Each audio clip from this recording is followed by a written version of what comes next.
Bonjour, c'est jeudi, Mokolo Malamu. Aïe, aïe, aïe.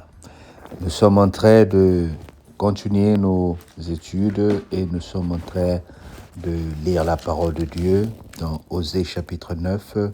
Nous prenons les versets 1 jusqu'au verset 10.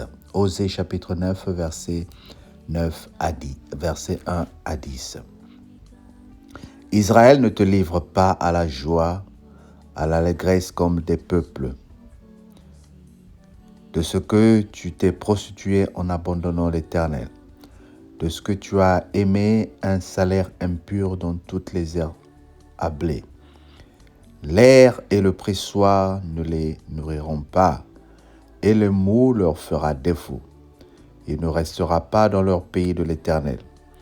Ephraïm retournera en Égypte, et ils en mangeront en Assyrie des aliments impurs. Il ne fera pas à l'Éternel des libations de vin. Elle ne lui sera point agréable. Leurs sacrifices seront pour eux comme un pain de deuil. Tous ceux qui en mangent seront d'impurs, car leur pain ne sera pas pour eux. Ils n'entreront point dans la maison de l'Éternel. Que ferez-vous au jour solennel, au jour de fête de l'Éternel? Car voici, ils partent à cause de la dévastation. L'Égypte les recueillera. Mouf leur donnera des sépulcres. Ce qu'ils ont de précieux, leur argent sera la proie des ronces, et les épines croîtront de leurs tentes. Il arrive des jours du châtiment. Il arrive des jours de la rétribution. Israël va l'éprouver. Le prophète est fou, l'homme inspiré à le délire, à cause de la grandeur de tes iniquités et de tes rébellions. Ephraïm est une sentinelle contre mon Dieu. Le prophète infilé d'oiseleurs est sur toutes ses voies, un ennemi dans la moisson de son Dieu. Ils sont plongés dans la corruption comme au jour de Gibéa. L'Éternel se souviendra de leur iniquité, ils périront leurs péchés, il punira leurs péchés. J'ai trouvé Israël comme des raisins dans le désert. J'ai vu vos pères comme des premiers fruits d'un figuier, mais ils sont allés vers les Baals purs. Ils se sont consacrés à l'infâme idole, ils sont devenus abdominales comme l'objet de leur amour. Israël impur, Israël prostitué, Israël peuple de Dieu rebelle. Ah, le Seigneur dit encore ici dans Osée, Israël est un peuple qui ne doit pas se livrer à la joie, à l'allégresse comme les autres peuples, parce qu'il s'est prostitué.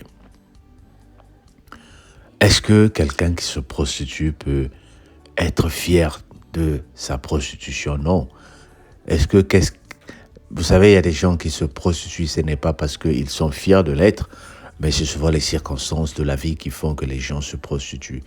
J'ai suivi la fois dernière sur les réseaux sociaux le témoignage d'une personne qui est mariée, mais à l'issue de son mari, elle va se prostituer. Le mari pensant qu'elle travaille, qu'elle fait du commerce, alors que c'est de l'argent de la prostitution qu'elle amène dans la maison pour aider son mari à couvrir ou à réaliser les dépenses de la maison. Il y a des gens qui volent parce qu'ils n'avaient pas de choix, il n'y avait pas d'autre situation. Il y a des gens qui mentent parce qu'ils se sont trouvés devant des situations. Mais qu'à cela ne tienne, quel que soit le motif de ton comportement, de le péché, de la prostitution, de le vol, Dieu le condamne. Dieu n'est pas avec toi dans ce que tu es en train de penser faire à cause d'une certaine situation. Est-ce que le peuple d'Israël avait besoin de se prostituer avec toute la grâce de Dieu? Non. Si vous regardez bien les Écritures, le peuple d'Israël repartait dans le mal, dans la prostitution, devant une situation où il pensait que Dieu ne parle pas. Lorsqu'ils se retrouvaient dans une autre nation, automatiquement, ils copiaient ce que les autres nations font. Lorsque toi, tu as quitté le Congo, lorsque tu as quitté l'Afrique, la Côte d'Ivoire, le Cameroun pour venir t'installer en Espagne, en Italie, en France, tout de suite, tu as commencé à vivre comme les Blancs, tu as commencé à vivre comme les Européens, tu as commencé à vivre comme les Africains, comme les Noirs que tu as trouvés, ou bien d'autres personnes. Les mentalités de la corruption se sont installées dans ta vie et tu dis c'est le modernisme. Or, qu'est-ce qui se passe? Lorsque tu prends le sel et que tu l'amènes dans n'importe quelle solution, dans n'importe quel liquide, c'est le sel qui influence la situation ou le statut de ce liquide-là. Est-ce que tu es en train de me comprendre? Si tu prends le sel et tu vas le mélanger dans un liquide, quelle que soit la saveur de ce liquide, le sel commence à apparaître et il commence à s'imposer. Nous sommes le sel de la terre, bien-aimé. Pourquoi, lorsque tu arrives dans un milieu, tu es tout de suite rattrapé parce qu'on t'a dit qu'il faut mentir pour avoir les papiers, parce qu'on t'a dit qu'il faut te prostituer pour avoir une situation. Pourquoi tu ne laisses pas la main de Dieu agir? Tu vas me dire, pasteur, tu ne sais pas ce que je vis. Si, je sais ce que tu vis. Le problème que nous avons, c'est le manque de foi en notre Dieu. Nous ne pouvons pas attendre un moment pour que le Seigneur exprime, pour que le Seigneur montre sa gloire dans nos vies. Nous voulons tout de suite nous adapter au monde. Nous voulons tout de suite nous adapter aux situations que nous trouvons sur place. Bien-aimé, ce message est pour toi et pour moi ce matin. Je viens te dire que tu as la grâce et l'amour de Dieu autour de toi. Cette grâce et l'amour de Dieu ont fait de soi une saveur, le sel, qui peut facilement influencer. Bien-aimé, glisse un peu de sel dans une nourriture sans que les gens se rendent compte. Ils vont voir tout de suite que la nourriture a une saveur. Oh, je viens te parler ce matin. Dis avec moi, je glisse. Je me glisse dans cette situation-là. Même sans crier, même sans parler. Petit à petit, tu es en train de rentrer. Que les gens remarquent que la personne que nous avons reçue dans notre maison est le sel de la terre.